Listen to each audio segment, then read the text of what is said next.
Good evening, everybody. Thank you very much for being here. I am Susan Motley, President of the League of Women Voters of Irving. Welcome to tonight's candidate forum for the Irving City Council and Irving School Board races. The election will happen on May 7th, and we are proud to tell you a little bit about the League before we get started, and then we will introduce our moderator and tell you what the order of the evening will be. The League of Women Voters is a nonpartisan, grassroots civic organization that does two primary things. We empower voters and we defend democracy. We do so on a nonpartisan basis where we never support or oppose individual candidates or political parties. We work to help people understand the process and power of voting through candidate forums like we're doing tonight, through publishing free voter guides that you can get on vote411.org or linked to through our website, lwvirving.org. We have been an organization serving Irving since 1959. Membership in our league is open to people 16 and over, men, women, and people of all gender identities. Before we begin, I'd like to thank several people and groups for assisting with this event. First, let me thank the volunteers who have put all of this together. And if you will, just for a moment, just raise your hands for some recognition. Thank you all very much to the volunteer team who has done all of this. Second, let me thank each of these candidates. Thank you, gentlemen. We look forward to hearing from you. We have also, in addition to tonight's forum, we have sent them some questions for answering, if they would like to, in a free voter's guide, again, that is available on vote411.org. They had a chance to submit answers to the same questions so that you can then pull it up and compare each candidate's answers to the same questions. The next group that I would like to thank is the City of Irving and their staff, including Officer Chavez, who assisted with getting us a table here a few minutes ago. Thank you, Officer. And for just allowing us to be here in council space. Finally, I want to thank the Irving Hispanic Chamber of Commerce, who has donated water for some attendees and for the candidates tonight. We could not do that sort of thing without the assistance of lots of people, our team, the candidates, and all of you.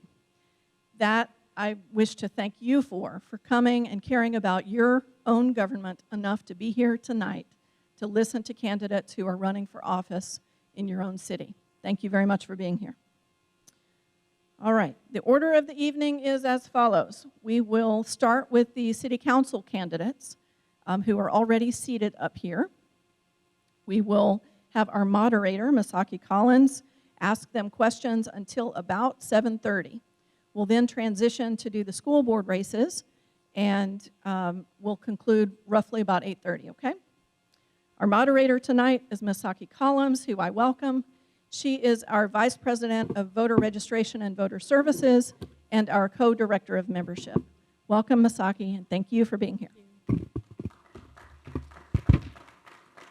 Okay, so good evening, everyone, and welcome to the 2022 League of Women Voters Candidate Forum. So I'm just going to name all of our city council candidates here.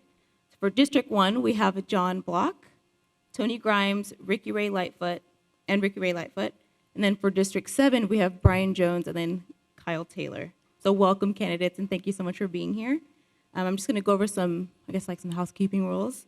So please unmute yourself before speaking and mute yourself when you finish. Sorry, please unmute yourself. So you're just going to click the button and you'll see a red light. Regarding the format, each candidate will have 2 minutes for their opening statement and for their closing statements and just 1 minute to answer questions. And then guests can write in a question. We'll have a volunteer run around to get them. So let me see. So we're going to just begin with our 1 minute statements. Don't worry, you're not going to go first every time, but we're going to start with you, John. All right. Thank you very much for being here. My name is John Block. I'm running for City Council Place 1 here in Irving. My wife and I moved back to Irving many years ago. Well, not that many, but enough. because we knew that this community was a wonderful community to raise a family. It has many vibrant neighborhoods, and it's full of the cultural and educational riches of the area. I'm running for city council because the hard work of preserving neighborhoods and a community, it's never done, and it needs good people who are willing to get up and get to work, making sure that, those communities and those neighborhoods continue to thrive, and that the city, that we can pass this city on to our children as a city that we love and that they will love and that they will pass on to their children so that they'll love it in turn.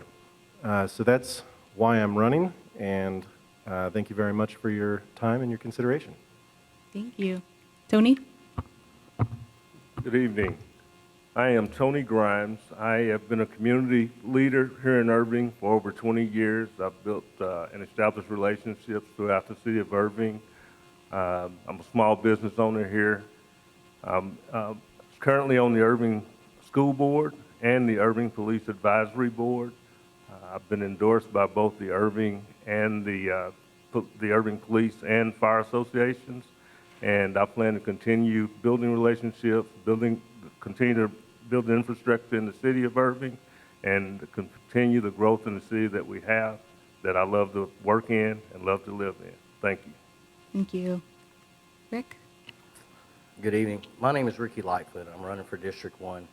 The reason why I'm running is to give the people a voice in our community. We have lacked that voice, to create more accountability, to help the public with communication, with our first responders, with the citizens, the business owners, and city staff, to try to create more of a respect between the community. I am for infrastructure. South Irving has been neglected, and we're paying for it now with some of our sewer bills and stuff like that. I'm a local business owner, have been in business here in Irving for 30 years. I'm running to, like I say, to create a voice, and I need the people to speak their voice, and they have spoke their voice, and that's the reason why I'm running. Thank you. Brian? Good evening. My name is Brian Jones.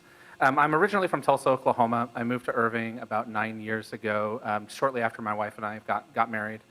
We've grown our family here. We've had 4 kids since moving to Irving, and we have a 5th on the way. So trying to build up that population, you know.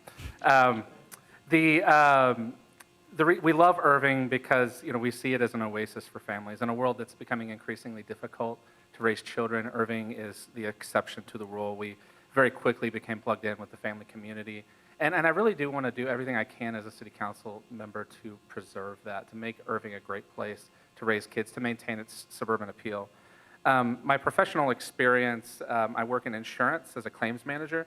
I'm accustomed to dissecting very complex issues, coming up with creative and cost-effective solutions. And I'm also accustomed to negotiating disputed interests in a way that's amicable and mutually beneficial. So I think that those skills will be helpful on the city council. I'm a newcomer to city politics. The reason that I decided to get involved is I'm just concerned about a few things for our city. I'm concerned about the high-density development. I do think that we need to maintain Irving's suburban character. I'm also concerned about some of the cultural push in our library and cultural institutions. I want to make sure that the material that's placed on our library shelves is suitable for children, and I want to be able to build accountability so that parents of young children can really have confidence that our public institutions have their back, that they're not going to try to undermine their values. There's probably a lot more that I could say, but I think I'm just going to leave it at that. Thank you. Kyle? Yep. Hello, my name is Kyle Taylor, and I'm running for Place 7 on Irving City Council, a position I've proudly held since 2016. For those of you in the audience that don't know me, I was born here, went to school here, and have made Irving my home. I'm currently the CEO of Irving Cares. I've dedicated myself personally and professionally to making a difference in our community, helping our residents and families thrive and succeed, which is really why I wanted to serve on City Council. I wanted to make a difference and better the lives of all families here in Irving. I'm proud of the work that I've accomplished the last 6 years as a representative of the city's residents and businesses. I'm running for re-election because I want to continue to listen and working and delivering for Irving residents. Since being elected, I've worked to improve the quality of life through our drainage work. In District 7, we have had a number of homes flooded. Through my push to get drainage done in District 7, we've removed almost 300 homes out of the floodplain. I want to continue to work in the Parks Department we've done to build quality parks in our neighborhoods that our families can continue to gather and believe that. Of course, when we talk about quality neighborhoods, one of the most important things about quality neighborhoods is the quality and service of your public safety groups. The Irving Police Department, Irving Firefighters Association have come and endorsed me after 6 years of working with them, have endorsed me in this race because of the work I've done with them to provide them the tools and the resources they need to make sure that you are safe and protected inside your neighborhoods. Moving forward, I just want to continue the progress that we've made and put Irving on a path to be the very best Irving that it can be. So I'm asking for your vote in place 7. Thank you. Thank you. So for our first question, 3 of you are running for a seat in District 1, and then 2 of you are running for a seat in District 7. So neither of these are at-large districts, so not every voter in Irving can vote for you. Can you just give us a general idea of the general boundaries for your district that you're running in? And then what are the challenges that you perceive your district has that other districts in Irving might not have? And this time we'll start with Kyle. When you talk about the values of the district in District 7, you have a number of folks that are really active in the community in District 7. They really work to make the community better. They give their time, whether it's their neighborhood associations or volunteering for all the different nonprofit organizations and the PTAs that we have in the area. What you hear a lot of times is just the quality, maintaining the quality of their neighborhoods is something that's really important to them. The value of their lives and being able to have quality of life products, to be able to go to the parks, to be able to go to our rec centers, to be able to enjoy our libraries, to be able to walk the streets, have good quality sidewalks that they can walk on, which is something we have got to look at as a city, continue to do that project on our infrastructure. And just make sure they have a safe and stable place to live. We have a great school district. We have great choices in charter schools too, if that's something you prefer to do. So I think the values are the wholesome family values that Irving was built on. I'm a 3rd-generation Irvingite. And so I think it's very important to continue what I learned from growing up in this city and what those 2 generations before me taught me. Thank you. Brian? Probably better turn my mic on. So just to kind of describe the boundaries, because that was part of your question, is basically it stops at Grauweiler and goes north, almost up to Northgate, between, I guess you could say, Beltline all the way to roughly kind of the nursery area. Maybe that's a little bit too far. But anyhow, it's a primarily, like I said, a suburban area. Most of the people that I've talked to live in single-family homes, and they appreciate the character of their neighborhood. And so I think the challenge that, at least from the perspective of District 7 residents, is that they really, like I said, see this push. The Irving population has continued to grow, and they appreciate the suburban appeal in Irving. But yet, there's, I guess, around the periphery, you're starting to see Irving starting to look more like Brooklyn. And they don't want that. They want to continue to keep it, keep the character of the neighborhoods as they are. So. Thank you. Rick? Yes, ma'am. Even though we're running for District 1, we still represent as council members the whole city of Irving. District 1 is sort of unique, and most people don't realize it, but we have all the infrastructure of the city: City Hall, fire station, fire department, police department, municipal courts. It's all here in our district. And our district is an older district that needs a lot of improvement. One of the biggest problems we have here is encouraging development instead of discouraging it. We need to be very careful on how we develop this district and for our citizens. Thank you. Tony? We are, this is a very unique district. As Mr. Lightfoot just mentioned, the quality of streets is what I hear a lot about, and the growth of new businesses as well as our old business. We need to continue to encourage that, and I think that we can do that. I think we continue to grow our Parks and Rec department as well as our libraries, and I think that'll make the entire city a better city. Thank you. John? So real quick, the basic boundaries. It's got a big chunk southwest of Loop 12 and 183. It follows along Irving Boulevard between Grauweiler and Loop 12. It has the southeast section of the Hospital District, all of the Heritage District, and Irving Heights, and there are, everything around those things. what are the things that District 1 is facing that other districts may not? The biggest one is going to be jobs. Everybody I talk to, they want more small businesses here in South Irving, and I want to support that. The other thing we need is safe recreational spaces for our kids. The South Irving Y is closed. We need to fill that void. We have 3 pools in Irving that were closed last year. One of them's in District 1. We need to get them open because that disproportionately hurts the poorest in our community. So those are the biggest issues facing District 1, in my opinion. Thank you. So for our next question, this is from our friend David Pfaff, who's in the audience here. So Irving, Las Colinas is the headquarters of headquarters. What policy should Irving do or change to help retain or attract these companies? And we'll start with you, Brian. Yeah, well, I think that really Irving has done a great job in trying to attract businesses, in the Las Colinas area.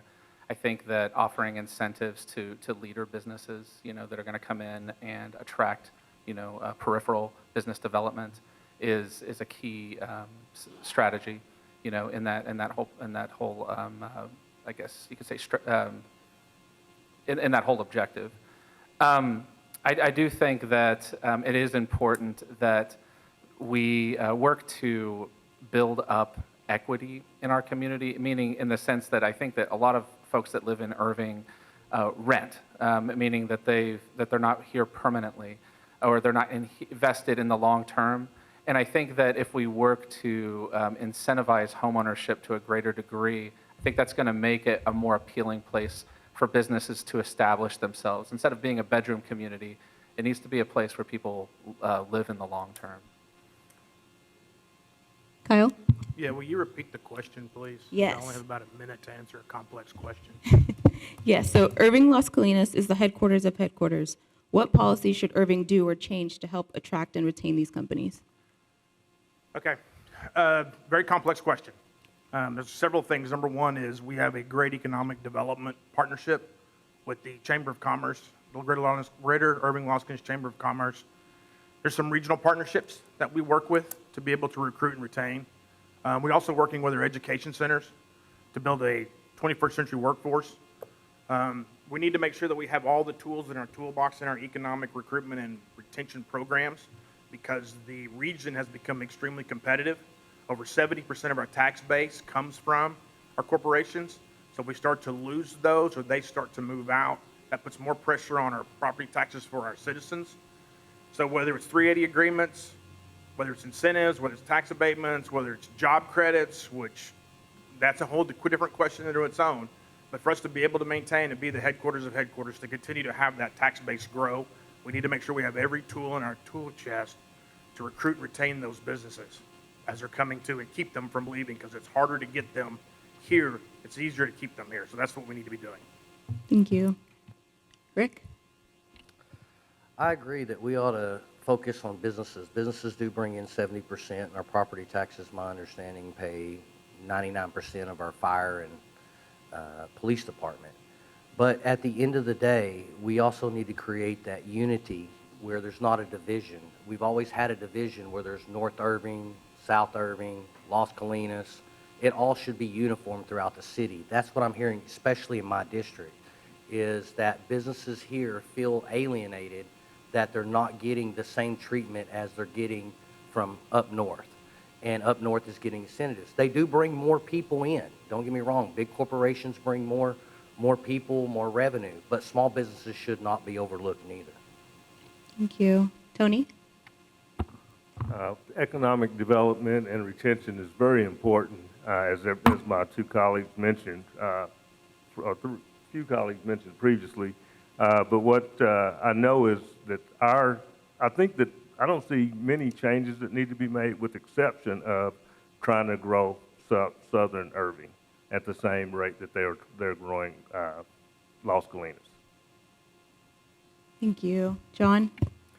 I agree with most of my colleagues up here that we are doing a lot that's right in this area, and I would love to continue that. I really want to see that. I think with the change I would like to see the most has to do with here in South Irving. I'd like to see if we can't do something like we did with the entertainment zone up north down here in South Irving get some nicer amenities that could attract people to want to move here. When you move your business here, and half the city has, you know, hardly any restaurants and mostly tire shops, they don't want to live in Irving, and we want them putting down roots here in Irving. So that's one thing I would like to see changed. Okay, thank you. And I feel like you already touched on it, but I'm just going to ask you to elaborate on it a little bit more. So many Irving residents obviously talk about South Irving versus North Irving as if they're two completely different cities. How, as a city councilman, would you address this dilemma? So can you talk about, I feel like everyone always says, I care about South Irving, and like people have been talking about that for years. Can you just explain how exactly would you address this? And we'll start with Tony this time. Okay. As we talked about just recently was trying to, Heritage Park, for example, that we just put into place. It'd be nice to start bringing some entertainment and utilizing the park that's just been redeveloped here.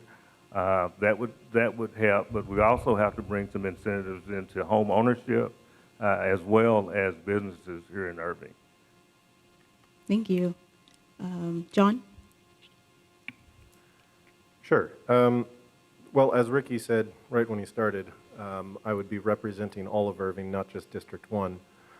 One of the things I would like to see done that would be, you know, in some sense, unifying of all of Irving, I'd like to see rec centers, senior centers, all of those recreational facilities that currently are not spread out evenly across the city. I'd like to see every district with one. Rick? Like I said, South Irving is unique. The Hispanic population of all of Irving is approximately 43% of total Irving. The Hispanic population of District 1 is 75%. So I agree that we ought to have some sort of venue or some sort of entertainment area that in South Irving that people can go to and people would enjoy. I built my house here. I'm not planning on moving here. And people look in there like, you built in South Irving? Why? Because that's what I wanted to. That's what I'm comfortable with. But South Irving needs more unity and more creating diversity here with our public and the citizens that are in District 1. Not only the city of Irving, everybody will use it. We just need something here. Thank you. Brian? Thank you. You know, I do sort of see Irving, it's a very diverse community. I mean, from North Irving to South Irving, you pretty much get the gamut of it all. And I respect that. I mean, I don't necessarily begrudge people for looking at the two zones differently because they are very different. South Irving, I guess what I really like about South Irving is it really is a working class area. And I think it should stay that way. You know, I think it needs to be a good, decent place for working class people. And I just think we just need to improve upon it a little bit. I don't think you want to change it. You don't want to turn it into Las Colinas because that's just, again, we need, the working class people need a place to live, you know. What I would like to see again, or I said it a little bit in my last answer, is I would like to see more incentives for actual home ownership. You know, I'd like to see more single-family housing in that area because you want people here for the long term. You want people to set down roots in the community as opposed to just living here for a little bit and then moving on to the next place. Thank you. Kyle? Yeah, it's a very complex question. When all of us are out working and knocking on doors, you'll be in one neighborhood and they'll ask for something. You'll be in the next neighborhood and they'll ask for something completely different. You know, we are a diverse city made up of different and diverse neighborhoods, different and diverse collection of people. So trying to figure out and trying to come up with a uniform decision of what is right for North and what is right for South is a very complicated deal. You know, you want to make sure your infrastructure is the same in both North and South. You want to make sure your police and fire protection is the same in both North and South. You want to make sure that your solid waste services and the services you're provided to all those neighborhoods is the same, so their quality neighborhoods are the same. You know, when I first ran, we talked about this division North and South. I got told never to mention a division in North and South ever again because we are one city. We are a complex city full of different neighborhoods, different diversities, different cultures, working really hard to make Irving the best place that it can be. And as a city council member, For 6 years I've done this. It's one of the most complex things is trying to decide and make a decision of what is right for each region, each area, that's right for all citizens. Because what happens in the South impacts the North, and what happens in the North impacts the South. And that's the challenge and complexity you have as a city council member. Thank you. So our next question, not sure who wrote it, but this is a really good question. So can any of you running explain why no women are running? What are your plans to remedy this situation? There hasn't been a woman on the city council for a very long time. We'll start with you, Brian. Thanks. Wow, what a question, right? I can't help the fact that I'm a man, so I do think that it would be great to see more diversity on the city council. I will say this. I'll answer it in this angle. I do think that being a father of young children that are school-aged does add a certain element of diversity. Yes, I'm not a woman, but at the same time, I do add a different perspective, than a lot of the existing members of city council. But yeah, in the future, I would really welcome, any, candidates of, obviously a woman candidate. I'd love to see that. I'd love to see a, different some of our ethnic community members run and be a part of the council too. But I think, Irving City Council really should reflect the diversity of the community, if at all possible. Thank you. Kyle? Because they're smarter than we are? That's why they don't? No. It's been a challenge. Even just on our boards and commissions and trying to increase the diversity, inclusion, and the makeup of our boards and commissions, and as chair of the boards and commissions here in Irving, that's something, the challenge we've always had, we've always faced. We created the 360 program here in the city to introduce our residents to pull a curtain back and let everybody kind of see what all the different departments do to try to get them to engage. With the Firefighter Academy, the Urban Police Officers Academy, Leadership Irving, there's all kinds of ways in which we've gotten tried to get people engaged to run for council, to serve in different capacities, but it is very hard. It's very time consuming. It takes a lot out of your time and out of your day to do this. Complex issues. It requires a lot of reading, requires a lot of your time. I will tell you that one of the reasons why I serve here is because I have a very strong woman at home who supports me and allows me to do this. But she would make a better council member than I would. So, but no, I think it's a challenge we face in this city a long time. It's about diversification and improving it. Thank you. Rick? That's a perfect thing for y'all to start working on. I do think that women should run. This is tough, like Kyle said. I agree with him fully. And if you're a very active council member on the council, from what I've been told, it could take up 40% of your personal time, if not more. And so there's a lot of, women are the backbone of us men. They're the ones who keep us going, keep us striving, like Kyle said. They keep us strong. When we break down, they're there to hold us up. So I think a lot of women would probably make a better council person than we would, but they're there to help us out. Tony? I agree with Kyle. Women are just smarter. And what I'll say with that is I don't know why women don't run except for the time that it takes to be a city councilman and sit on this council and working and the time commitment that's allotted to this position once you're elected. But I do agree that this should be a diverse council, as the city is very diverse. John? I tell you what, I asked the same question to 5 women before I decided to run. I asked a Latina, I asked an African American woman, I asked a business owner, I asked a nonprofit owner, and I asked a mother. I mean, some of them were also mothers. And every single one of them said they weren't interested. I tried to get women to run, but none of them wanted to, and a number of them told me, you know what, you should. So I did. Thank you. Okay, sorry. This question is in cursive, so let me try to figure it out really quick. Okay, so what can be done to create affordable housing? I've known many people who have to buy in other communities as recently as last month. People want to live here but can't afford it. We'll start with Tony. Affordable housing, I agree with affordable housing and think it's necessary. I don't know right off what the answer is for us to make sure that we are offering that, with the exception of putting together a task force to do the due diligence and find out what will work best, for our city, for more affordable housing. I've heard that question since I've been knocking doors, and I've been asked for senior affordable housing as well.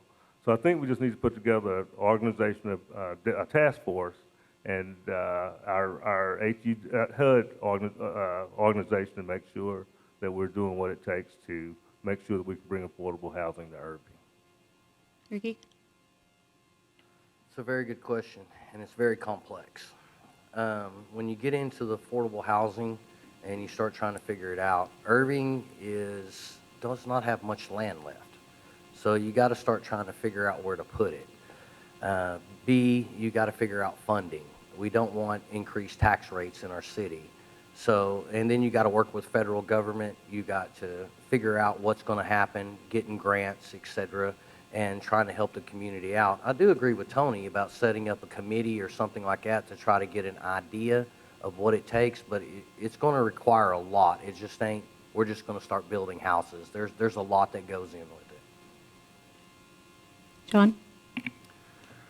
I do like the idea that Tony said about putting together a task force to figure out the best way to go about that, and especially the senior affordable housing. I know there was talk about that for the Plymouth Park, where the Harbor Freight used to be. I'm not sure whatever happened with that.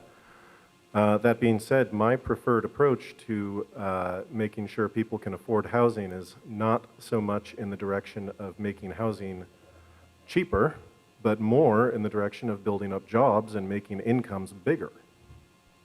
Thank you. Thank you. And Kyle? We have been working with affordable housing and trying to figure out what to do with that since 2002, trying to figure out what to do. We've done everything from work with CHODOs, work with low-income housing tax credits. Part of our problem is our housing inventory is either multifamily or single rooftop. We have nothing in the middle. We just completed a housing study that's kind of given us a roadmap on ways to be able to do that. There's HUD funds. There's all kinds of different ways about building affordable housing. I think the city has really struggled to define what affordable housing is, what it looks like, and how it fits into your neighborhood. We had a neighborhood association meeting several months ago after the housing study came out. There's 47 residents there, and every single one of them wanted nothing to do with the housing study after we had spent a lot of time with the housing study. Accessory dwelling units, now you've got families doubling up, and that's creating parking on the street issues. And what does that look like? But that's the only way families can stay. We're a service economy. We have more hotel rooms than San Antonio does. And so that creates an issue where affordable housing is, we've got to find a way for our teachers, nurses, folks that work in hotel rooms to be able to live in Irving so they can work in Irving. Brian? Yeah, got to turn on my mic. I think that my concerns is just that what we're dealing with, like when it comes to the price of housing, it's not just an Irving issue. It's a national issue. I mean, like the price of housing is going up everywhere. I'm primarily concerned about the long-term development of Irving, and there are people that live here now that are concerned that again, like 55% of the residency in Irving is apartment units. 2/3 of Irving is rented, not owner occupied. That's a very concerning ratio. And so I really think that Irving's primary focus at this point in time should be pushing the pendulum in the other direction. We need to be increasing home ownership. We need to be increasing the number of single-family housing developments in Irving to the extent possible. And we really need to be thinking about what our community is going to be looking like 20, 30, 40 years down the road. Okay, thank you. So we've got another really good question for Martin. Love that everyone up here is wanting to represent South Irving. So if you're elected, what will you do to bring more grocery stores to South Irving or restaurants to South Irving? Everything is going to Las Colinas, and people are tired of grocery shopping at Brahms. We're going to start with Kyle. Okay, more retail down in South Irving. There really are more grocery stores down in Irving than South Irving than there are in North Irving. It's just not the newer ones. They're old and they're outdated and they need remodeling. We just now have an Albertsons that's just coming on board at the Shady Grove area in the old Fiesta place, which will be great for the south part of town. There's some challenges that restaurant owners have when it comes to wanting to open up restaurants in Irving. We have very challenging ordinances and zoning process that prohibit a lot of them from wanting to come down here because it is easier up in the north area because of certain ratios and things that are allowed up there for them to go up there and make profit. So there's some challenges there with that. And it's also when we talked about development in South Irving, one of the things that we hear all the time is just the market numbers. We've chased restaurants and things a lot of times. We were looking before we decided to do the old fire station, we looked at putting a restaurant in there on the south part of town. Numbers just didn't make it out for us to get anybody to come down there. Thank you. Brian? I got to get this microphone thing down.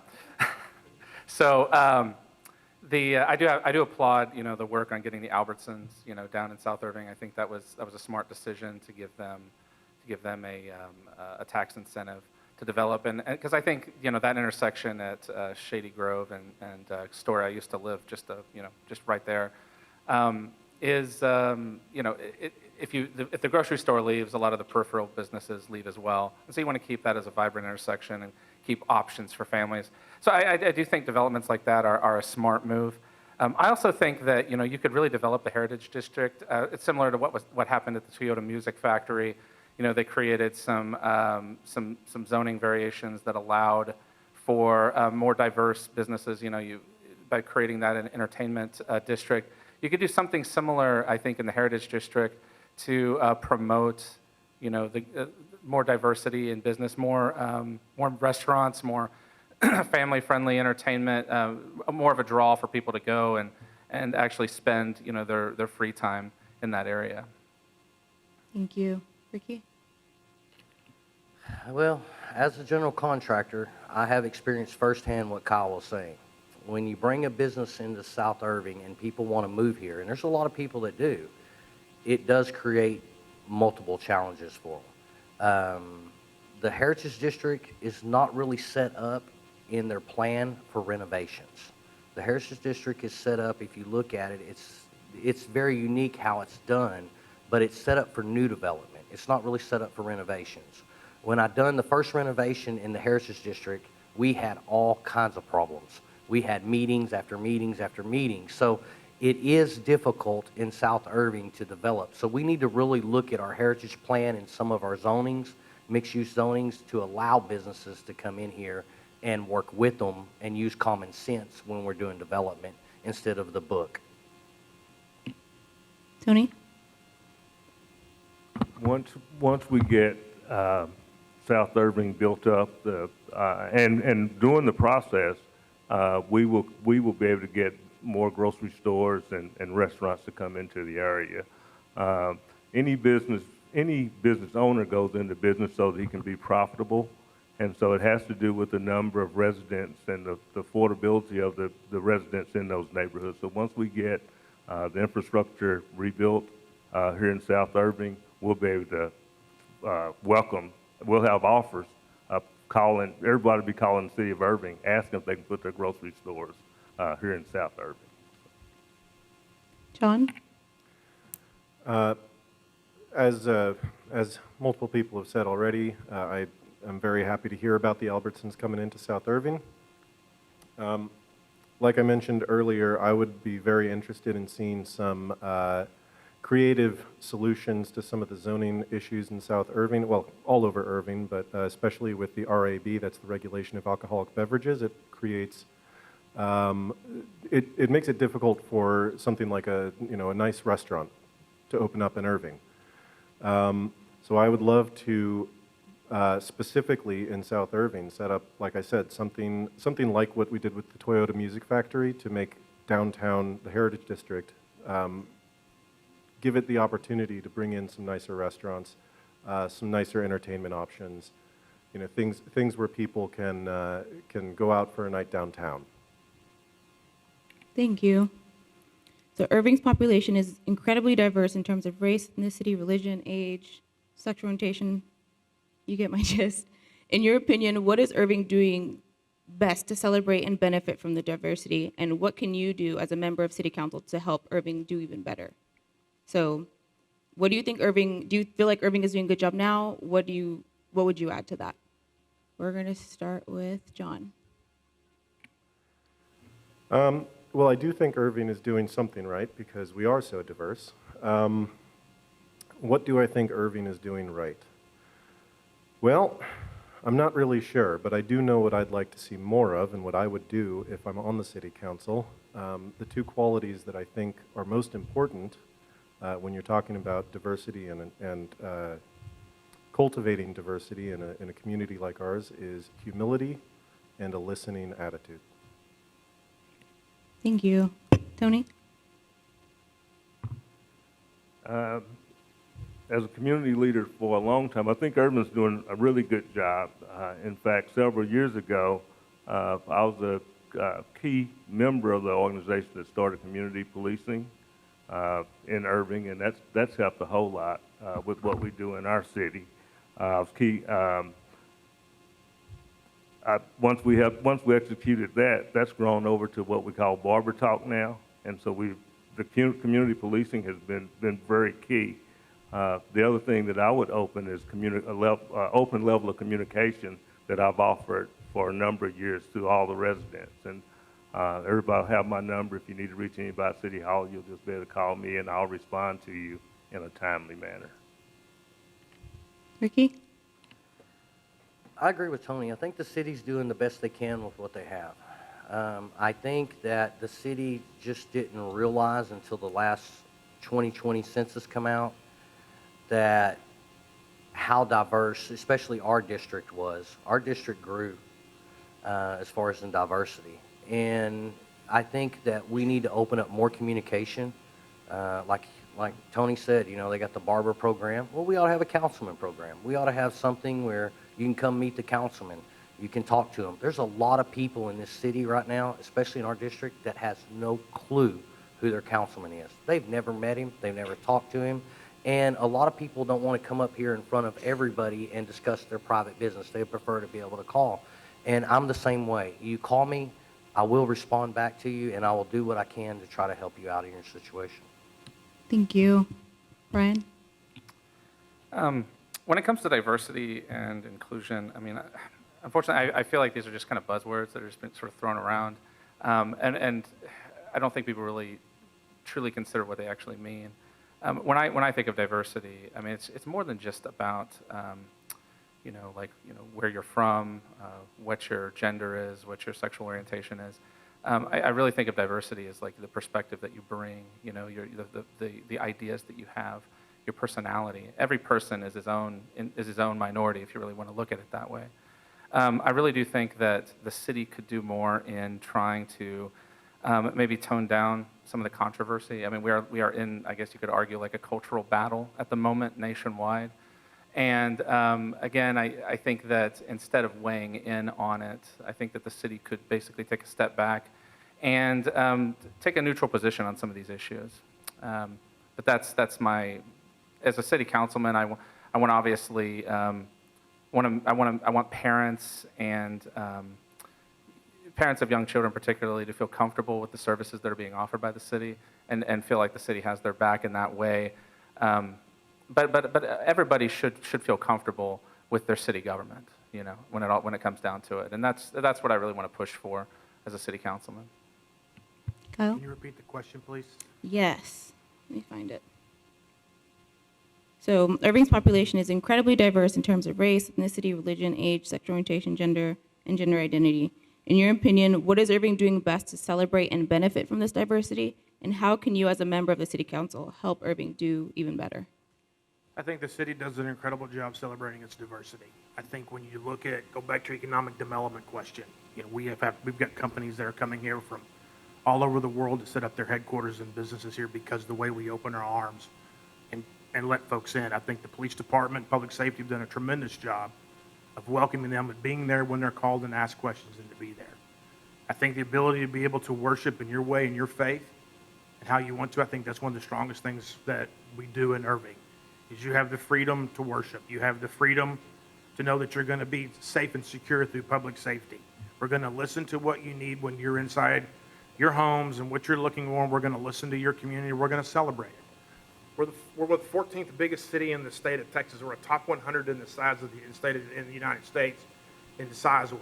I think we do a great job of celebrating our diversity, but you cannot ever lose your heritage. You cannot ever lose your history. You need to be able to meld the two together to continue to grow and diverse, because you never want to forget where you come from, but you need to celebrate where you're heading. Thank you. So next question. I hear everyone talking about home ownership, but nothing on financial literacy. Can you speak on that? We will start with Brian. Yeah, so, I agree that, in order to be a homeowner, you have to, you have to be literate financially, that's really, in order just to get in the door, to get the, to get the financing to own a home, you have to demonstrate a certain level of financial responsibility. I think that would be a good direction for the city. I think it's, again, one of my focuses as city councilman, as I've said, 2 or 3 times in the answers, is I really want to incentivize homeownership, encourage homeownership in Irving. I do think that, offering programs to teach financial literacy to people, that would be an excellent program. That's an excellent idea, I think, towards meeting that goal. Next is Kyle. Yeah. Financial literacy. The Irving Independent School District now teaches a financial literacy in their class. So when everybody leaves and graduates from Irving Independent School District, they now have the ability to balance a checkbook, be able to buy insurance, understand what the payments and pains are with a credit card.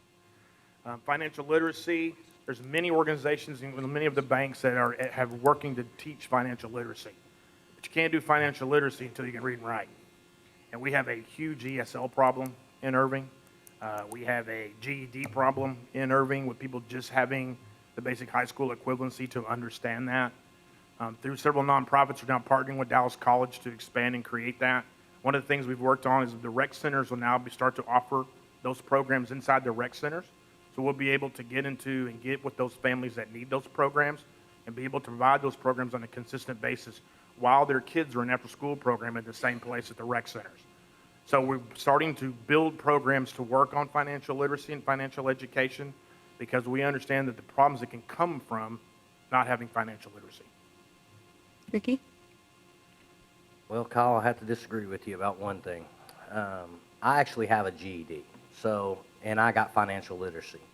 I've been in business, like I said, for 30 years, and I own multiple businesses in this town and real estate also. And I was fortunate enough, though, to have older people teach me when I was younger. They taught me how to do things, and they taught me how to do it. And the communication I think, is the biggest thing, is increasing the communication with the kids, and don't let them be discouraged by saying that you don't have it, you can't do it. Anybody can do it. It's a matter of putting time on there. And I'm sitting on the city council, or running for city council right now, and I'm one of them that's put the time in and done it. So anything can be done. We shouldn't discourage it. We should encourage it. Thank you, Ricky. Tony? I have, for the 20 years that I've been a citizen in Irving, over 20 years actually, I've traveled the state of Texas and had multiple financial literacy education programs throughout the year. Like I said, through 2014 through 2016, I traveled the state teaching financial literacy education. My organization in Irving, we offered financial literacy education once, sometimes twice a year at different churches in the area and recreation centers. So we'll continue to build on that. There are lots of organizations that can participate and help build our financial literacy education. Thank you. John? One of the downsides of going last, I feel like everybody said everything I already had on my mind. I agree that there is a lot in place that promotes this, the topic of financial literacy, teaches it, and I would love to see more of that. I'd love to see more of these mentorship opportunities that Kyle was talking about. I think the biggest thing here, and this goes back to what Ricky said, is having that community and that communal support network that can we can all bring each other up together and help each other out in this regard. I think that would be huge, and you know, I'd love to see something that does that, and I'd love to see Irving continue to be a community where that's possible and where people care enough to do that. Next question, if you could change one thing about the state legislator, or one thing about what the state legislature does to affect city government, what would it be? We'll start with you, Brian. Yeah, you know, I do think that, for instance, I guess one of the laws in Texas that the way that the tax structure in Texas works, it makes cities very, very much dependent on property taxes. And not to say that I want to segue towards income tax or anything like that, but I would like to see the state move more towards perhaps a consumption tax, because I think it would, first of all, it would benefit our citizens, but I think in a lot of ways it would also free up. It wouldn't restrict cities, I guess you could say, to the strict property tax model. You know, it would allow us to maybe tie economic growth towards, or taxation towards consumption, and I think that would really tie into economic growth, both for the city and for the state. Kyle? This is pretty simple for me. I don't need somebody from Lubbock telling me how to run a city who's been elected to state legislature. They don't have any idea what goes on in Irving. They don't understand. When you start to do things like put building restrictions on what we can and cannot build, you tell us how we can zone, you tell us how we have to spend our money, when we become the whipping for everything, because the state legislature wants to use the cities as a political tool, and any of us that served on council in the last 6 years have seen it. The best thing for them to do is let us run our cities. They run the state, because Arlington is different than Irving, which is different than Fort Worth. The needs of our residents is different in Arlington and Irving and Fort Worth. Let us run our cities. Just take care of the education of our kids. You know, get into that and take care of our infrastructure and our roads. I think it's interesting that we have a wreck on 183. Our department has to go, even though that's a state highway. The trash on the state we have to pick up, even though it's a state highway. So I think there's some room where the state legislatures need to understand that they need to let us run our cities, and they manage the state part, stay out of our hair. Thank you. Ricky? I agree to a certain extent with Kyle as far as the state legislators does not understand how different cities and different entities are run. But I think that it could be worked out as far as communication and sitting down and informing them how we operate and what we need here and what is being done here. And it's sort of like Kyle said, you know, we got to clean up on 183. We got to take care of the wrecks. Well, let's start making the city or the state of Texas a little bit more liable for that.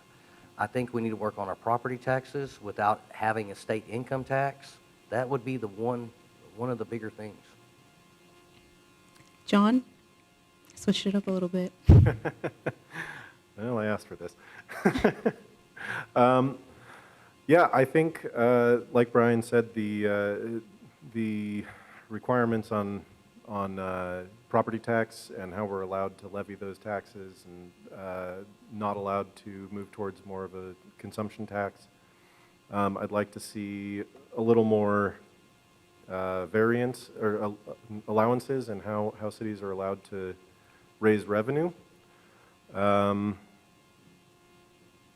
Otherwise, I don't have many other ideas because this is my first time running, so haven't thought too deeply about how much the state gets in the city's hair. Thank you. Tony? So I'm going to agree with Kyle again. I think that the state needs to stay where they are and let us run our cities, and mainly just because every city has different needs. So, so we can provide the needs for our city. State can piggyback and offer us, and they will continue to help us in our education. And I agree that they should continue to do that, and even more so in education. But as far as running the city, they need to leave that up to city government. Thank you. This is going to be our last question right before we do the closing statements. Very simple question. You can probably answer it in like less than 30 seconds. So for the past year or so, a group has appeared at council meetings to advocate removing certain books from the public library. Who do you think should be making the decisions about what books the public library should have? And we'll start with you, Brian. Thanks. I think that really parents in the community, particularly the books in the children's section, right? Really, the parents need to have an input on that. There needs to be transparency. I also think that it's really incumbent on the city to really look very closely at who they hire as their library director, to make sure that that library director isn't going to stir up controversy and is going to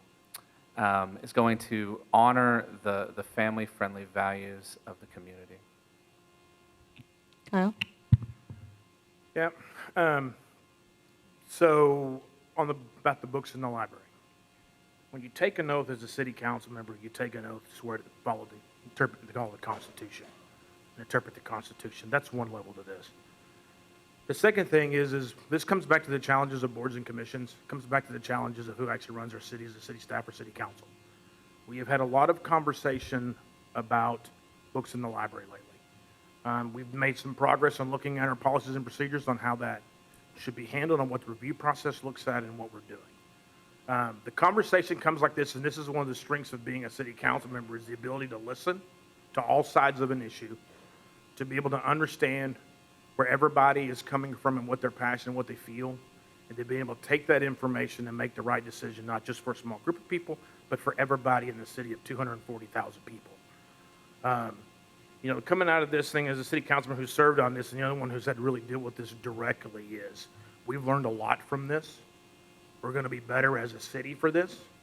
We've already taken steps to address the concern. And so I think we will come out of this better, and that's why it's so important that you take the time to listen to all your residents, even if sometimes you do not agree with them. Their voice is very important. Thank you. Tony? Yeah, I've heard a lot of conversation in regards to books in the library as well. And every door that I've knocked on, anybody that has that question for me, I let them know that there are policies and procedures and a protocol that needs to be in place. And I've found out since I've had those conversations that the city already has something in place. They're working on it, so we'll continue to work on that once I'm elected to City Council District 1. And Rick? I've also heard a lot about these books. And it is, like Kyle said, a difficult situation when you're dealing with the public, because you got to represent everyone, good or bad. And the views of the books, you have to listen.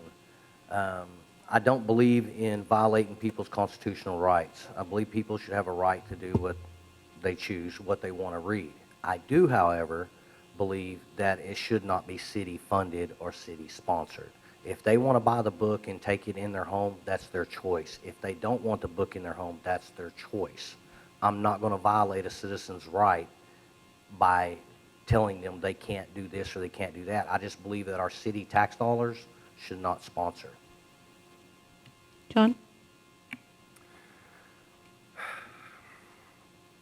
This is not a free speech issue. This is a public safety issue. And it does not affect a small number of people. It affects every child in the city of Irving. This is a book that was deemed too obscene to be read at a meeting of adults. And we're told it should be in the library in a section for young children, for young teens, 12 and up. My daughter is 10, and she's already reading beyond that level. So who should decide what books are in the library? Ultimately, the library director and the library board, but they answer to the community. And the community should be the one to decide what its standards are for the material that's in the library. And that doesn't mean, I'm not a Muslim. I don't follow Islam, so we can't have Islamic books in the library. That's not what I'm talking about.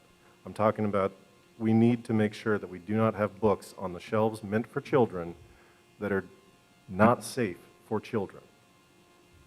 Thank you. The next, we're going to go into our closing statements.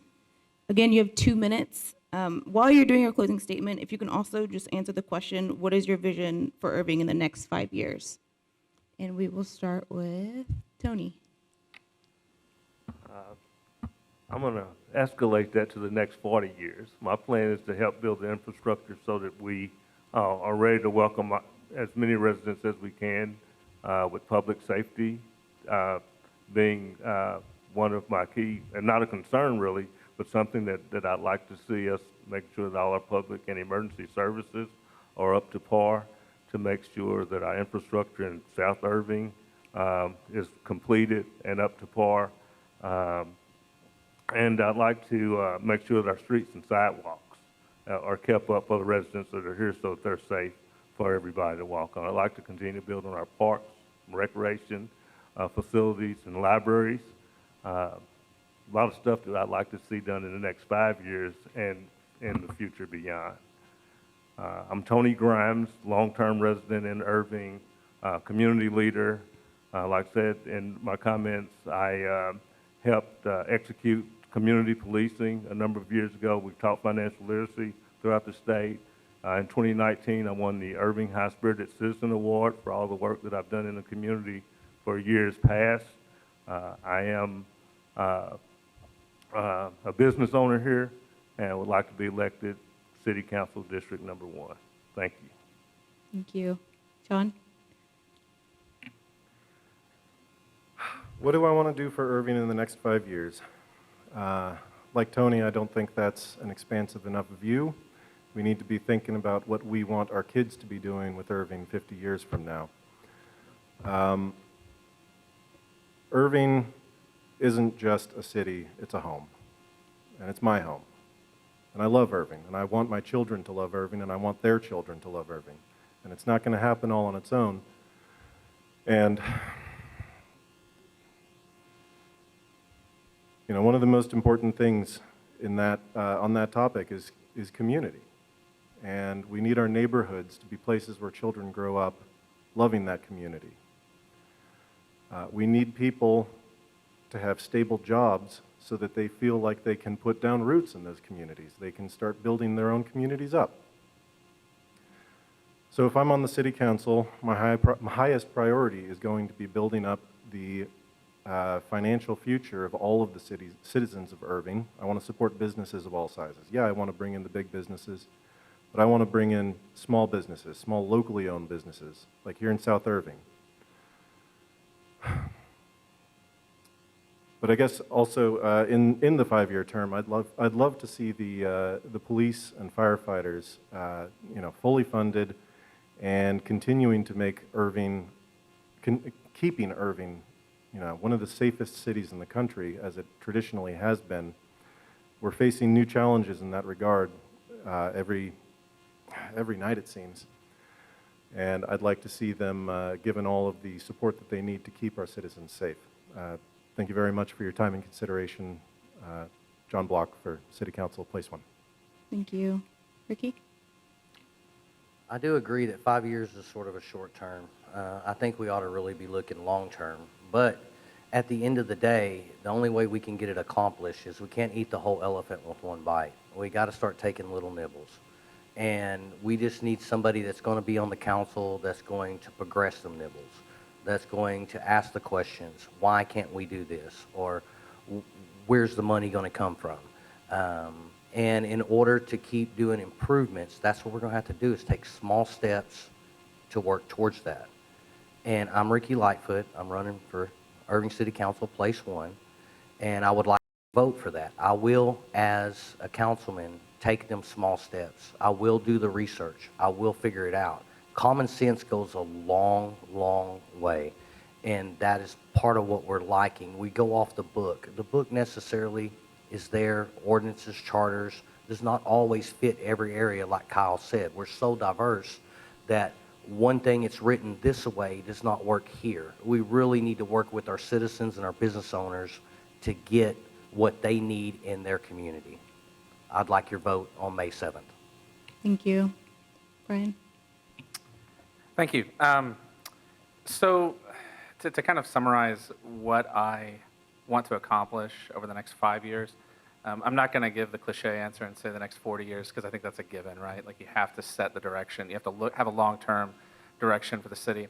Some things that I think can be accomplished in the short term is I think that we can put a halt to the high-density development, right? Make sure that our infrastructure is in a place where, I think like in 2017, they put a 2040 plan in place, and their projection was that we were going to have a 300,000 population by 2040. Well, it's 2022, and we're already halfway there. We're at 250,000 people. It's growing a lot faster than I think anybody ever anticipated. And so I think it is important that we really evaluate kind of the direction that we're going. If we're going to go the direction of high density, we need to make sure that we can handle it. And we need to make sure that the developments that we put in place are of high quality, that are really going to promote home ownership, not just people just camping out for a few years and moving on to the next city.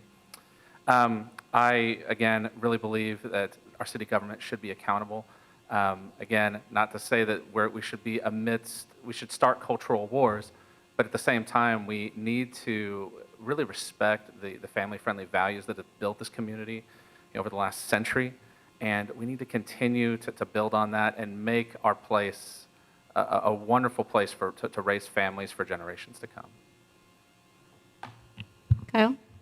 Yeah, thank you. First of all, I want to thank the League of Women Voters for having this, and I want to thank everybody for coming out and listening and sitting to your candidates have taken the time and want to serve on city council, because it's a calling and it's a challenge. Three things I want to continue focusing on, again, is the quality of life for our residents. That includes my continued work with Parks and Recs Department to make sure that we have the right Parks and Recs Department, and not just for today, but for the many years earlier as we continue to grow in the city. Second thing, I want to make sure that the quality of infrastructure, we continue on our 5-year plans on streets, drainage, solid waste services, your water, and making sure that we continue to focus on improving those things that have not been touched, for over 50 years. It's time to do that. Third is the quality of public safety, making sure that our police and fire department have all the tools necessary to protect and to serve us in a time of need, because as we're running away from something, they're running toward it. They need to make sure that they're completely funded, not just with the tools to do their job, but to make sure when they get home, they have the mental health to be able to adjust so they're not taking what they see home. And fourth, I want to make sure the economic development of this city continues like it has been, as we're the headquarters of headquarters. International cities are calling Irving home. During COVID, we had 3 new businesses open every single month during COVID. So small businesses are thriving in Irving. Business people see this as a good place to come and work. And I'm just going to tell you, serving on city council requires an incredible investment of time, ability to listen, consider viewpoints other than your own, the ability to make tough, strategic, yet thoughtful decisions for the long-term benefit of the citizens and businesses that call Irving home. We are a growing, complex city with 21st century challenges and ample opportunities. You should want a leader with experience and a vision for all of Irving across all issues, helping to set the course of our future. I hope that I can count on your vote in place 7. I have the support of the Irving Police Association, the Irving Firefighters Association. For the last 6 years I've done work with them. That should tell you enough of what kind of work I've done in place 7. Please vote for Kyle Taylor. Thank you, and thank you all for participating, and best of luck. So next,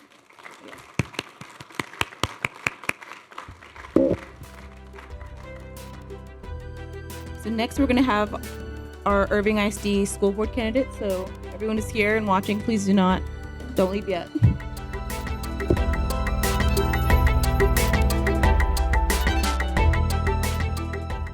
Hello everyone, I'm Susan Stevens. And I'm Kathy Whiteman. Please be sure to join us next time on About Town, when we'll meet some very talented high school artists showcased in the Irving ISD exhibition of student art.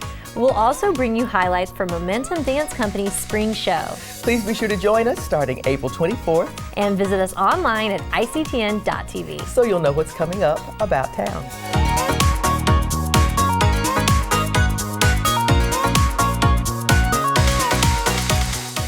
So welcome, candidates and guests. So my name is Misaki Collins. I'm a board member of the League of Women Voters in Irving. So for those of you who might have just joined us, we're continuing our candidate forum that will now focus on the candidates for the Irving ISD School Board. So for District 5, we have A.D. Jenkins and Jim Scrivner. And then we also have 2 other districts that are running, but they're unopposed and not here today. So that's District 6 and District 7. So House rules again. Candidates will have 1 minute to make their opening statement, and then 1 minute to respond to the questions, and then another minute for their closing statements. Please unmute yourself when you're speaking and mute yourself when you finish. And again, guests can submit a write-in question to any league member. So yeah, best of luck. We're just going to go ahead and get started. I thought it was 2 minutes for opening. I'm sorry, 2 minutes. Okay. 2 minutes. Okay, so we'll start with you, Mr. Jenkins. I guess since I opened my mouth, I'm first. Hello, everyone. My name is A.D. Jenkins. I'm currently serving on the school board, District 5. Just to tell you a little bit something about myself. I've served as the president for 1.5 years on the school board. I've served on the Urban Advisory Board Committee as the chairperson. I've served on the Campus Improvement Committee at Stipes Elementary. I've served on the District Improvement Committee as well for the district. I am the president and founder of Big Dogs Youth Organization, with his organization that integrates academics and sports for students in our community. I'm a PTA Lifetime Award recipient. I'm also the recipient of the Fletcher Yates Community Award. Also, I'm the father of 3 young men, but I am such as a father figure for many. Currently, I'm mentoring a group of young men at Lady Bird Middle School. Why I'm running? Simple, 3 words: diversity, equity, and inclusion. Regardless of race, color, origin, your faith, sex, disability, that's something that's need to be represented. And just take a look at Irving. If you look at your community, look at your neighbors, look at my church, look at the schools, there's a lot of diversity. So diversity need to be embraced and encouraged. So that's one reason I'm running. So I'm very experienced, obviously, from being on the school board. I'm open-minded, and I do have the natural guts to make difficult decisions and speak on my own, regardless if someone agrees or doesn't agree. So I'm well-rounded, I should say, and I think I represent that diversity that I spoke of. Thank you. Mr. Scrivner? Thank you. I'm Jim Scrivner. I'm running for District 5, Irving ISD School Board. Guys, I was born and raised in Texas, moved to Irving in 1984. So I've been here for at least a few years. I've got a Bachelor of Science in Engineering Technology from Texas A&M. I've got a Master's of Education in Educational Administration from University of North Texas.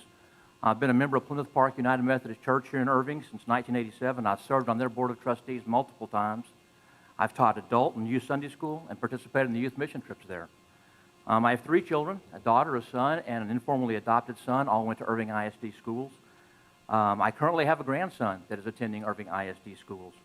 A little aside, my father retired from Irving ISD in 1983 as the assistant superintendent for business services.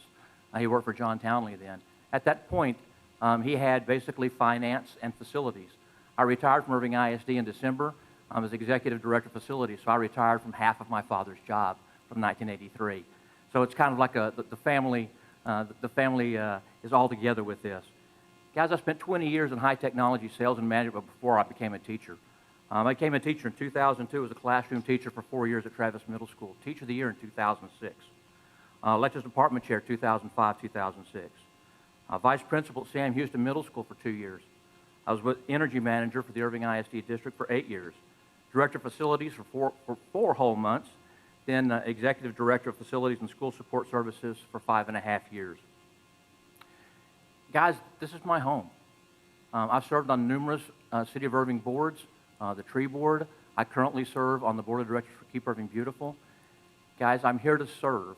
I'm dedicated to service. And I'm here to make sure that our students have a voice and that there's someone that's been in the trenches and knows what they're seeing every day for both the students, the teachers, the staff, and the community. Thank you.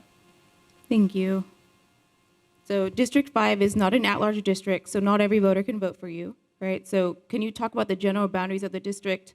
And I live in District 5, so I'm a little biased, but can you talk about the challenges that the district has and how it might be different from all the other Irving IC districts? And we'll start with you, Jim. Okay, so you want to know what the basic boundaries are? So where is it? Why is it so great? And how is it different? Excellent. District 5 is the southwest portion of Irving, the city of Irving, and Irving ISD specifically. It ends in the north along 183 until it gets to Beltline, then it comes down, and it kind of shifts around. Again, basically, guys, it's the southwest corner of the city. What's really interesting about that is it's one of the most diverse areas in the city. You have some new construction going on there. You have older homes going on there. You have apartments. You have everything going on there. It's just an excellent, diverse, it's a microcosm of our entire city, which is what makes me so excited about it. What's really neat about that, though, is we have so many children in that area, so many young families in that area. And we do have the growth of the newer residential areas around Stipes. But being, in such a district like this, it's listening to the parents, working with the parents, and taking care of our students. Thank you. Thank you. Mr. Jenkins? Yes, Jim just described the boundaries, so I'm not going to repeat that part. But as far as what's different about District 5 compared to the other districts, I think basically we didn't come to educating our kids. We're all the same. We have all the same challenges with the learning loss and trying to recover from the pandemic and things such as that. So we have same challenges with parental engagement or involvement, and also just putting out the word of the great things that are going on within our district. So I wouldn't really focus on what right now what's different, because as a representative of District 5, if someone called me from District 1, District 3 or 4, I'm going to answer that call and return it. I'm try to help them out and point them in the right direction. Thank you. So what do you consider to be the top 2 pressing issues facing the school district, and how would you handle these issues? We'll start with you, Mr. Jenkins. I would say top 2 issues. I had more than that in mind, and it goes as probably a cliche, but parental engagement is huge. You need parents involved. You need them aware. You need them there. You need them on your campuses and things like that. So one way is to continue to, we have parent centers that's strategically located at campuses that are good, that we embrace that as well. Having more parent conferences and things like that, and activities. And a great way that we've been doing is the surveys that we have in place, where we get that information, we ask some specific questions so we sort of know what's going on. And I did mention earlier about the learning loss. That's huge, but we've used a lot of our ERSA funds to sort of target those areas to focus on those students being well-rounded, and not just that, but also to support our teachers. Thank you. Mr. Scrivner? Thank you. The number one issue right now, I agree with AD on one of the issues, and that's learning recovery and student learning loss from the pandemic. I've seen reports that are saying that it's going to take some of these kids, it could take 5 to 8 years before they're fully recover from the learning loss and the learning recovery they need. To support that learning recovery from all this learning loss, is we have got to come up with ways to hire, retain, and support our teachers and staff. You could have teachers out there right now, guys, that have a student at a certain learning level in the classroom, and they may have another student that's at 3 levels difference than that student, all in the same classroom. Our teachers need to be trained with how to handle that, all right? The district's done a great job of putting support into place with additional tutoring, additional counselors, additional help for the student aides and teachers' aides. We need to continue that and expand it to get after this learning loss. Because again, if they've lost that learning, it affects their ability to be a good member and a productive member of our community. Thank you. For our next question, what would you do to increase the hiring of Latino candidates at all levels, including administrative positions? And we'll start with you, Mr. Scrivner. Hiring and firing is, the administration's job, and I think they've done a great job so far of having a very diverse administrative and teacher and even campus leads. The thing I would do there is continue to work with the administration with their hiring events and make sure that we're hitting Latino colleges, make sure that we're talking to people, that come out of the Hispanic Chamber of Commerce. We're talking to business and community leaders in the Latino community. And even as far as hiring teachers from that, let's even see about growing our own. We have programs right now within Irving ISD to allow students to look at becoming teachers. We have a large percentage of Latino students in our district, so an excellent opportunity is let's get them while they're young, and let's help grow them and get them to come back to Irving ISD and teach for us. Mr. Jenkins? That's a good question.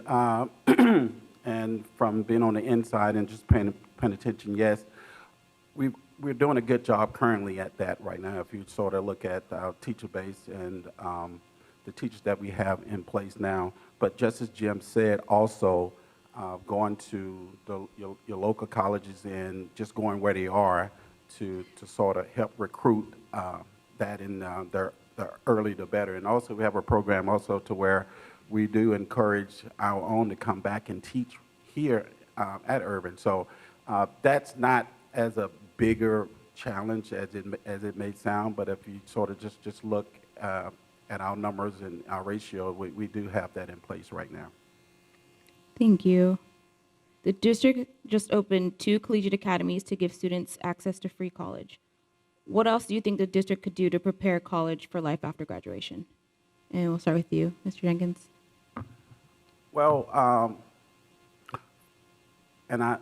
this is a time I can boast because that's goal number one, to ensure that every student is ready, and not just ready for college, but by the time they graduate, they're ready to go to the next college. I mean, they're ready to go to college. They're ready for a particular trade or even the military. So I just don't want to focus just on the college because there's so many other opportunities and with our career and technical education that we have in place to where they can focus on so many different areas such as that. So that's something that we focus on, and like I say, that's why that's goal number one for the board. I agree wholeheartedly with Mr. Jenkins. We've got to make these kids ready to go out in the real world, whether that's college, whether that's the military, whether that's to get a job out there. Guys, we have signature programs in our high schools, besides having the college readiness program with the collegiate academies, but we have programs for architecture, construction, green technologies, dental assistant, law, fire academies. We're trying to prepare our students to be ready to go out there and be a contributing member of our community and work with our community and do things, to be an actual person, not just to be a child, but to be a person and be out there and engaging in things. I think the district does an incredible job, and I want to continue to do that. The collegiate academies are awesome. Just to think that you can go and get 60 hours of education at no charge, that you can graduate as a senior in high school with an associate's degree. That's absolutely incredible for our college-bound students. Okay, next question. What would you do to help immigrant families entering into our school system? We'll start with you, Mr. Scrivner. That's a good question. We have a lot of immigrant families coming in. Irving ISD has had a newcomers program for many years that basically works with the students and the parents to basically kind of give them a helping hand or hold their hand and kind of walk them through the system and help them see what's available. What's going on with, as far as what's available within the school district, what kind of ESL courses are available for their children, but also what's available for the adults. We have adult learning classes also in Irving ISD, and making recent immigrants aware of those ESL classes. They talked about the financial classes earlier at the previous deal. Getting financial help. There's also GED classes for adults within our school district. So again, by continuing that newcomers program and expanding it, we make them feel welcome. We give them the opportunity to see what's available. Okay, and Jim has already mentioned a few of them, such as the adult education literacy class. That's the night owl class, to where even those that are working during the day can come in the evening and also finish up their education. We have the English as a second learner courses and language courses that's in place. We have the civics and citizenship program in place, to where you're helping them sort of come up to speed on how things work here and how to do simple things like look for jobs and things such as that. We have a computer literacy program in place. Jim did mention about the GED preparation, to where that's in place also, and also the parent centers that I mentioned earlier that's strategically placed in different campuses to sort of help. The challenge is continuing to promote that information, putting it out there, and embracing and welcome those parents and also students. What is the school board doing well to handle staff shortages, particularly among teachers, and what could be done better? We'll start with you, Mr. Jenkins. Can you repeat that? Yes. What is the school board doing well to handle staff shortages, particularly among teachers, and what could be done better? Okay. As far as staff shortages, I don't think we're experiencing the issue of staff shortages. What we have experienced is issues when, like, educators and teachers being out and because they're sick or things like that, or so we have to have subs in place like that. And our retention rate is pretty high as far as teachers coming back. It's been the highest it's been in some time. So I think we're doing a really good job. So I would just say continue to do what we're doing, continue to make everyone feel welcome and embrace them and things like that. But I think we're on top of that part. I agree wholeheartedly with what AD said, that we're doing a really good job retaining our teachers. But I've talked to a lot of our teachers recently, too, and they're starting to feel burnout. This last 24, 30 months is really starting to affect them. But one thing the administration has done a good job on that is they've brought in more counselors, and they brought in a specific group of people to the administration building to help people with mental health issues, stress issues, et cetera, across our entire campuses. One thing I'd really like to see is us to expand those type of programs for our teachers and administrators to help them deal with these issues better.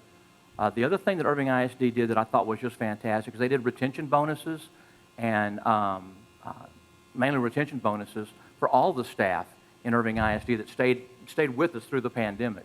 That was just an excellent idea and was well implemented. But again, I really think one of the things we could really help our teachers is mental health support and stress support. Thank you. How do you propose to strengthen discipline in our classrooms? We'll start with you.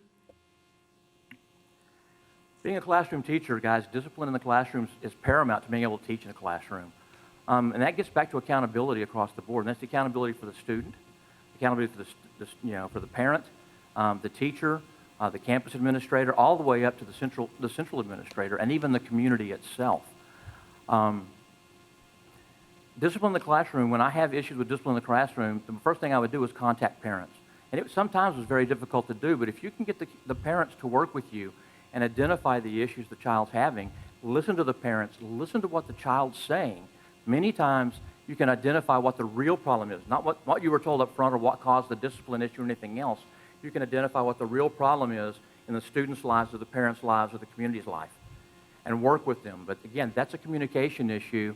And again, if we can get everybody to work together, the discipline problems tend to go away.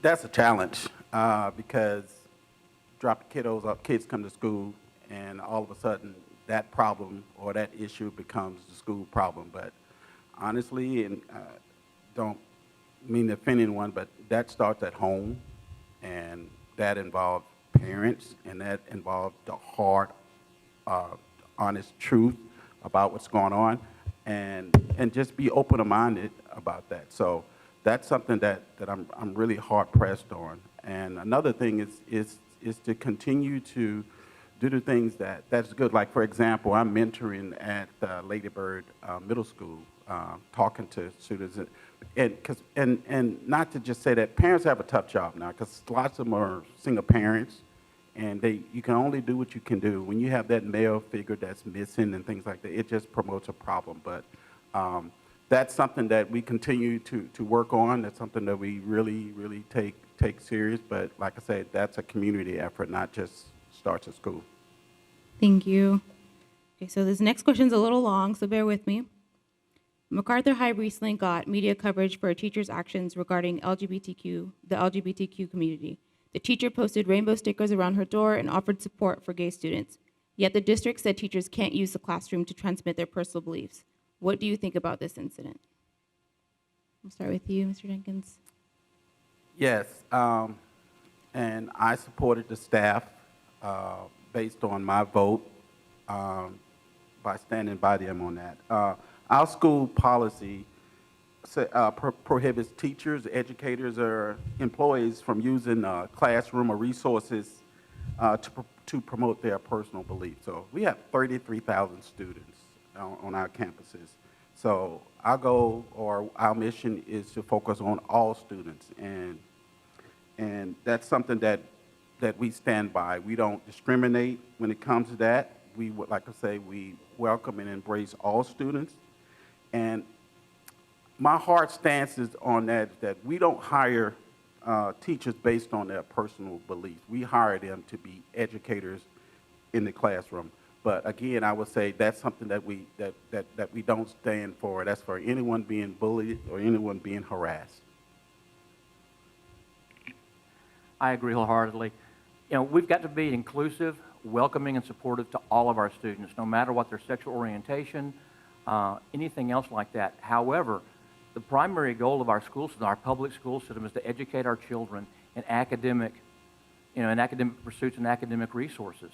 The board policy specifically states, that we are there for academics. We're there to prepare them for life skills, basic knowledge and life skills to be successful once they graduate.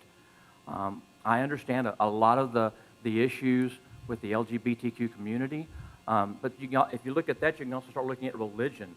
We don't allow religion to be taught in our classrooms either, or our teachers to bring that in there. And we have to be consistent across the board. And at the same time, as we're doing, making a welcoming, inclusive, and safe environment for each and every one of our students, no matter where they come from. Thank you. Thank you both. I know that was a heavy question. So to make it light, I know you were both very great leaders, so experienced with youth. What do you think are the hallmarks of a highly effective leader? You can just answer in like 3 or 4 words if it's easier. And we'll start with you, Mr. Scrivner. Caring, listening, support, dedication. I love it. Mr. Jenkins? Sorry. Based on my thoughts, I would say it starts with integrity, communication, the ability to collaborate, and have an open mind. Thank you. So next question. How do you feel the district can increase its relationship with the local business community and with the city government? Start with you, Mr. Jenkins. Yes. Well, when it comes to one thing that I say that we can do better, is to establish a way to where we are meeting with, even if it's quarterly, meeting with the city government or officials or things like that, to sort of just have collaboration on things that we can do better. One challenge that I know that exists, that I feel that the district, and we're working on it, just do a better job of promoting what we do well, because we spend so much time putting out fires, defending this or that, but we do so many things remarkably well. So by meeting and talking and just exposing the community to those great, wonderful things that goes on behind those doors in the classroom. Thank you. Next question. Who do you think should make... Oh, I'm sorry. Mr. Scrivner. Yeah, I agree a lot on what Adie's saying on that. But one thing I would like to see is our board and our administration actually meeting with business leaders on a more regular basis.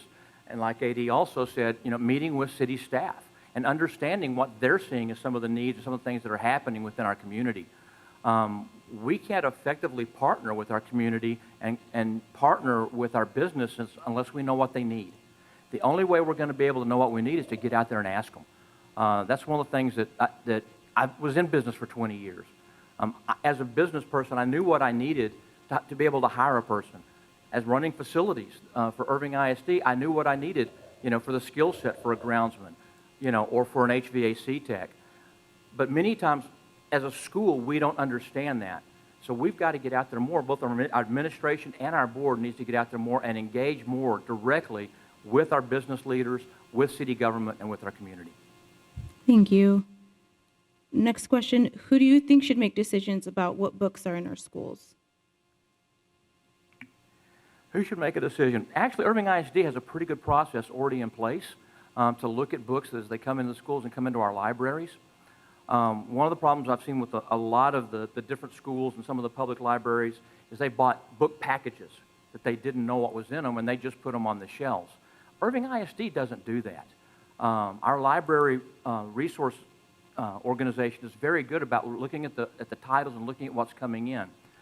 One thing I would like to see more of is that we make sure that we are following that process all the time, and that we're getting parents more involved in that process, maybe more of an administration, school, parent-based committees are looking at these books and finding out that we're meeting community standards, not just educational standards, not just academic standards.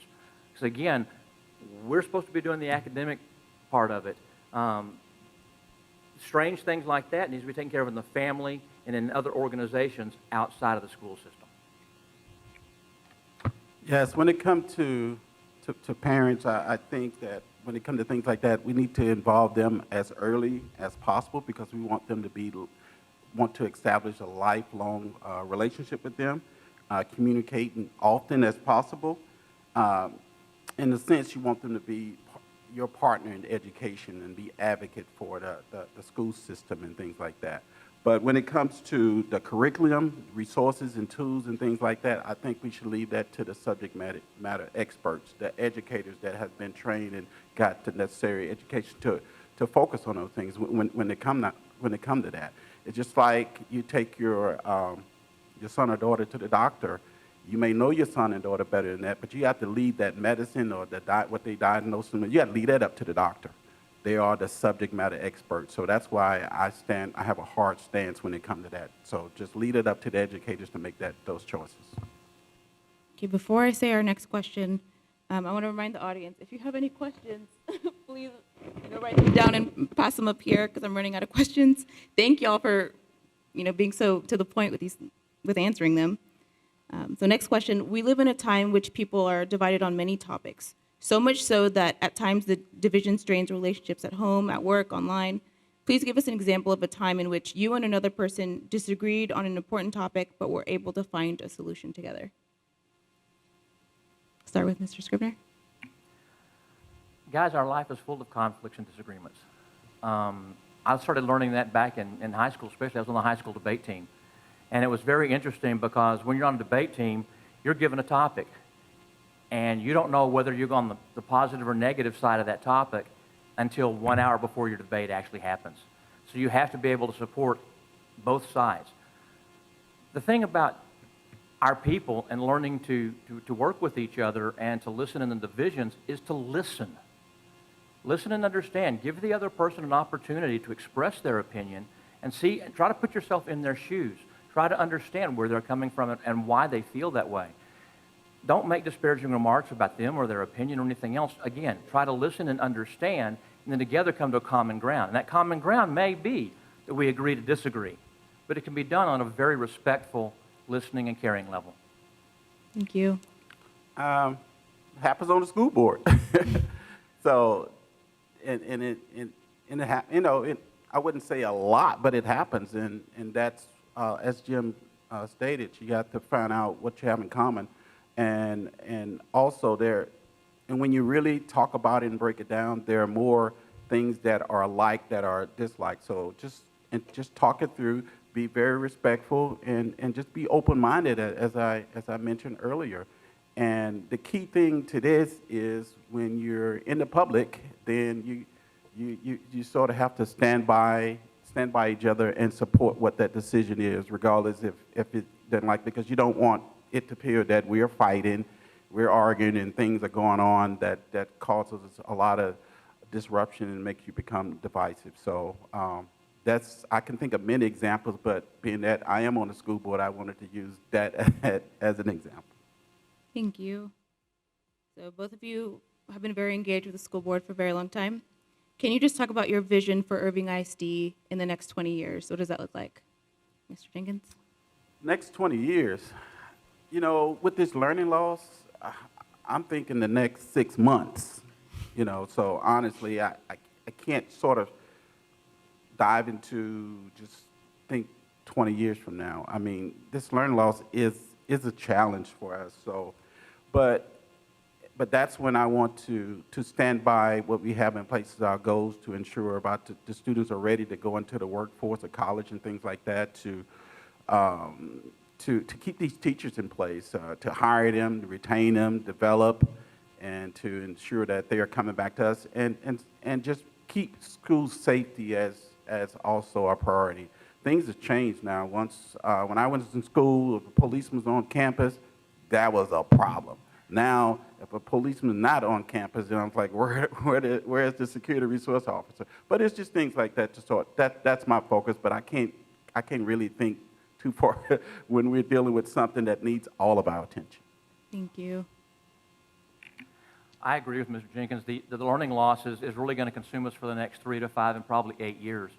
But during that time, we also have to start future looking. Guys, our industry, our community is changing at a rapid pace. Technology, the things that are happening in our world are changing so fast that we've got to start looking at what are the kids' requirements, what are their needs going to be, what are the community's going to be in 2027, in 2032, in 2037.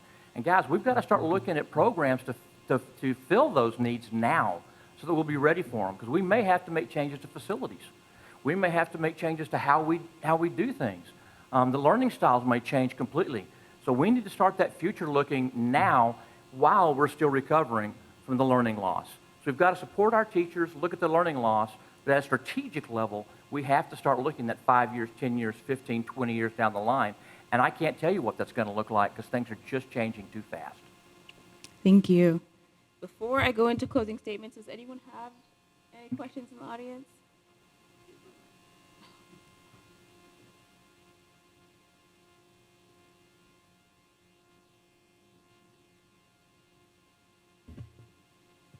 I'm sorry. I'm horrible at reading cursive. So Irving ISD has had a reputation as being weaker than our surrounding school districts like Coppell and Grapevine. How would you address this perception? And we'll start with you, Mr. Scrivner. In what way are we perceived weaker? Is that in academics or just in general? I think it's mainly in academics. Mainly academics. I don't perceive us.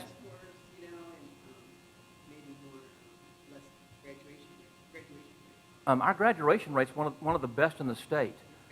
Yeah, it's getting better. The current administration has done things leaps and bounds to improve the rigor that's in our courses, to improve the availability of the college education classes, even so much as to look at what we can do to improve our soccer and football teams, because that's important. This is Texas, guys, so football is important.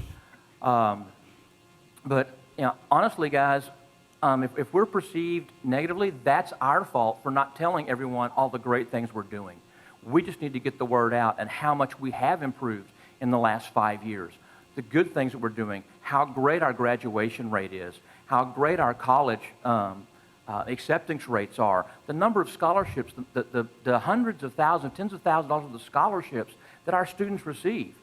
Our students are doing fantastic. We just need to get the word out to change that perception. Thank you. Yes, that's a good question, and I've been on the board long enough to sort of withstand some of that. But I would say have a better type of relationship with, such as the Chamber of Commerce. Sometimes that's the first contact a business would have, or when they decide where they want to move. And also, we mentioned it the other day at a meeting about the city of Irving also have better communication with them, and not just meetings, but purposeful meetings to where you want to have an outcome, and also because they can be an advocate for what you do well if they're repeating those same things.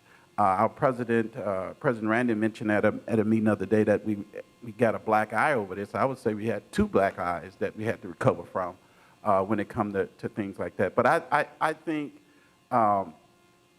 putting a lot of effort and time and just promoting just the great things that are going on at pre-K, at our elementary campus, middle school, as well as high school. Thank you. Last call for questions? No. Okay, so we're going to go into our closing statements. So again, you have 2 minutes, and we will start with Mr. Jenkins. I don't think I need 2 minutes, but I would just want to thank everyone for coming out. Seriously, this is important. This is something that I don't get paid to do, but I enjoy doing it. I've served 3 successful terms, 2008, 2016, 2019. That brings me up to date. And just want to let you know, I know what it feels like to lose, too. I've lost several terms, and I just felt it was a ministry of mine. I came back, and I'm back here on the board. So that's just a mentality that I have to serve. So I would also like to say in 2020, we got rocked with this COVID. Not just our community, but the entire world was rocked. So there was a lot of uncertainties, a lot of unknown, and we just didn't know what we didn't know. And during that time, I served as president. I was the president for 18 months. So just to let you know, I was part of the leadership that helped calm the waters with our teachers, with our community, and mainly our students, to where we continue to focus on education, but we also kept safety protocols and things in place as we, progress and got along. So again, I am A.D. Jenkins. I'm on the board now. I would like to serve another term, so vote for me, District 5. Thank you. Thank you. Yes, thank you especially, League of Women Voters. Thank you all. Y'all are taking your time. I know you're all volunteers.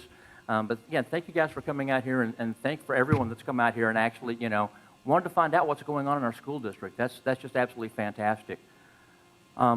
I can't say that I've been on the school board. This has been one of the things, again, the schools are kind of in my blood. My mom and dad were both teachers. They're both administrators. Again, my father retired from Irving ISD. I moved into Irving ISD 19 and a half years ago. My entire educational career was in Irving ISD. I've been a classroom teacher. I've been a campus administrator. I've been a facilities administrator. I've been a senior administrator.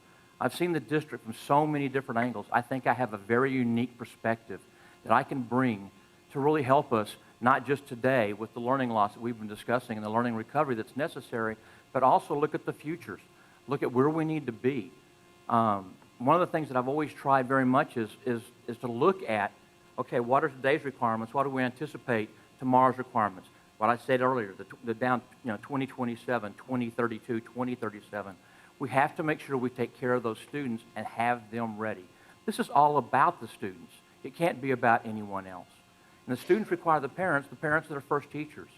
But we have to take care of our students. We have to look at everything that comes across our desk, whether it's a critical thinking issue or whether it's the library. And whatever decisions we make, we have to make the decisions that are in the student's best interest.